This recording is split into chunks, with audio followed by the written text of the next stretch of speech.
Okay students, तो start करते हैं chapter 1 electric charges and fields का एक्सरसाइज सॉल्यूशन।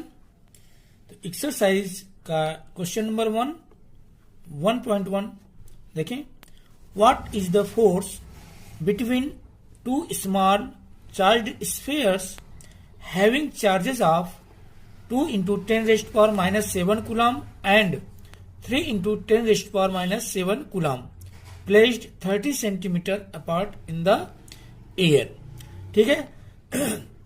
तो 2 स्मॉल चार्ज स्फीयर्स गिवन है जिसपे चार्ज है 2 into 10 raised power minus 7 coulomb and 3 into 10 raised power minus 7 coulomb, और ये दोनों चार्ज 30 सेंटीमीटर के डिस्टेंस पे रखे गए हैं एयर में। तो इनके बीच फोर्स फाइंड आउट करना है। क्वेश्चन समझ में आ गया? ओके, तो चलिए सॉल्यूशन। देखो 2 स्मॉल चार्ज स्फीयर्स हैं, ठीक है। फर्स्ट है आपका 2 into 10 raised power minus 7 coulomb and second charge है 3 into 10 raised power minus 7 coulomb. 30 centimetre के डिस्टेंस पे रखे गए हैं ये दोनों चार्ज, 30 सेंटीमीटर, ठीक है। तो देखो Q1 2 into 10 raised power minus 7 coulomb first charge, and second charge को Q2 है 3 into 10 raised power minus 7 coulomb, और इन दोनों चार्ज के बीच का डिस्टेंस R 30 सेंटीमीटर है, ठीक है। 30 सेंटीमीटर को मीटर में कन्वर्ट कर लेते हैं, तो 30 डिवाइडेड बाई 100, ठीक है। 0 से 0 कट जाएगा, ये 3/10 आ जाएगा। 3/10 को राइट कर सकते हो 3 into 10 raised power minus 1 metre, ठीक है। इतनी बात समझ आ गई। अब देखो, आप जानते हो कि अगर दो चार्ज Q1 Q2 कुछ डिस्टेंस पे रखे होते हैं तो उनके बीच जो फोर्स लगता है कूलम्स लॉ से हम लोग फाइंड आउट करते हैं। तो according to Coulomb's law,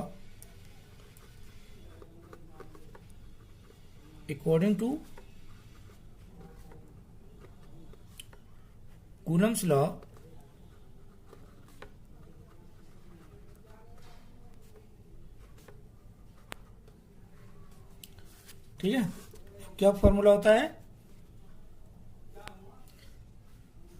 F equal to K Q1 Q2 divided by R square, ठीक है।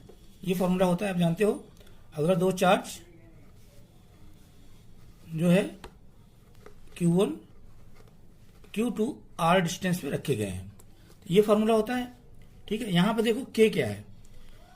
K होता है 1/4 पाई एप्सिलॉन नॉट, जिसकी वैल्यू कितनी होती है? 9 into 10 raised power 9 newton metre square पर कूलम स्क्वायर, ठीक है। इतनी बात समझ में आ गई। तो अब हमें करना क्या है? सिंपली करना है, अब देखो Q1 Q2 की वैल्यू गिवन है। Q1 2 into 10 raised power minus 7 coulomb और Q2 3 into 10 raised power minus 7 coulomb.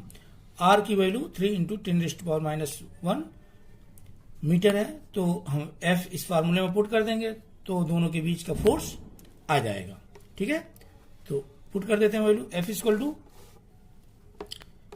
K की वैल्यू कितनी है? 9 into 10 raised power 9 multiply Q1 की वैल्यू है 2 into 10 raised power minus 7 multiply, and Q2 है आपका 3 into 10 raised power minus 7 divided by R square. R की value कितनी है? 3 into 10 raised power minus 1, ठीक है। इसका स्क्वायर हो जाएगा, ठीक है। इतनी बात समझ में आ गई। चलिए अब इसको हमें जस्ट सिंप्लीफाई करना है। देखो 9 लिख लेंगे, 9 मल्टीप्लाई 2 3 जा 6 मल्टीप्लाई 10 raised पावर देखो 10 raised power 9 10 raised power minus 7 10 raised power minus 7 है। जब बेस सेम होता है तो पावर क्या होते हैं? ऐड हो जाते हैं। तो ऐड कर लो 9 -7 -7 डिवाइडेड बाई, यहाँ पे क्या हो जाएगा? 3 into 10 raised power minus 1 का स्क्वायर है, तो 3 का स्क्वायर 9 आ जाएगा, इंटू 10 रेस्ट पावर, और यहाँ पावर मल्टीप्लाई हो जाता है 10 रेस्ट पावर -2। क्लियर है? देखो 9 से 9 कट जाएगा, ठीक है। तो यहां पर आ जाएगा आपका 6 मल्टीप्लाई 10 रेस्ट पावर, तो 9 - 7 2, 2 - 7 -5 और डिवाइडेड बाई 10 रेस्ट पावर -2, ठीक है। तो यहां पे अब क्या हो जाएगा, इसको सॉल्व कर लो। 6 इंटू 10 रेस्ट पावर -5, डिनोमिनेटर में 10 रेस्ट पावर -2 है, न्यूमरेटर में जाकर के इसके साथ क्या हो जाएगा, ऐड हो जाएगा, ठीक है। तो 10 रेस्ट पावर -5 प्लस 2, तो यहां से आ जाएगा आपका 6 into 10 rest power -3 Newton. Okay students, तो 2 चार्ज के बीच फोर्स जो लगेगा 6 इंटू 10 रेस्ट पावर -3 न्यूटन का फोर्स लगेगा। आई थिंक अच्छे से समझ में आ गया होगा। Okay, thank you students.